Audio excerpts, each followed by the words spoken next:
Iran में अमरीकी हमले से शदीद मुतासिर होने वाले रेलवे पुल का मुरम्मती काम करके उसे बहाल कर दिया गया है। ईरान की सरकारी खबर-रसां एजेंसी फारिस के मुताबिक गुलिस्तान के गवर्नर ने बताया है कि अमरीकी हमले का निशाना बनने वाले अक़-क़ला के अहम पुल को 24 घंटों से भी कम वक्त में मुरम्मत करके बहाल किया गया, जो दुश्मन की धमकियों और कार्रवाइयों के खिलाफ सूबे का अमली रद्द-अमल है। अमरीकी हमले के नतीजे में रेलवे पुल को शदीद नुकसान पहुंचा था। ये रेलवे रास्ता तुर्कमानिस्तान और कजाकिस्तान के जरिए चीन को ईरान से मिलाता है।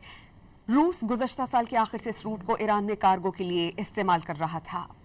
ईरान में अमरीकी हमले से शदीद मुतासिर होने वाले रेलवे पुल का मुरम्मती काम करके उसे बहाल कर दिया गया है। ईरान की सरकारी खबर-रसां एजेंसी फारिस के मुताबिक गुलिस्तान के गवर्नर ने बताया है कि अमरीकी हमले का निशाना बनने वाले अक़-क़ला के अहम पुल को 24 घंटों से भी कम वक्त में मुरम्मत करके बहाल किया गया, जो दुश्मन की धमकियों और कार्रवाइयों के खिलाफ सूबे का अमली रद्द-अमल है। अमरीकी हमले के नतीजे में रेलवे पुल को शदीद नुकसान पहुंचा था। ये रेलवे रास्ता तुर्कमानिस्तान और कजाकिस्तान के जरिए चीन को ईरान से मिलाता है। रूस गुज़श्ता साल के आखिर से इस रूट को ईरान में कार्गो के लिए इस्तेमाल कर रहा था।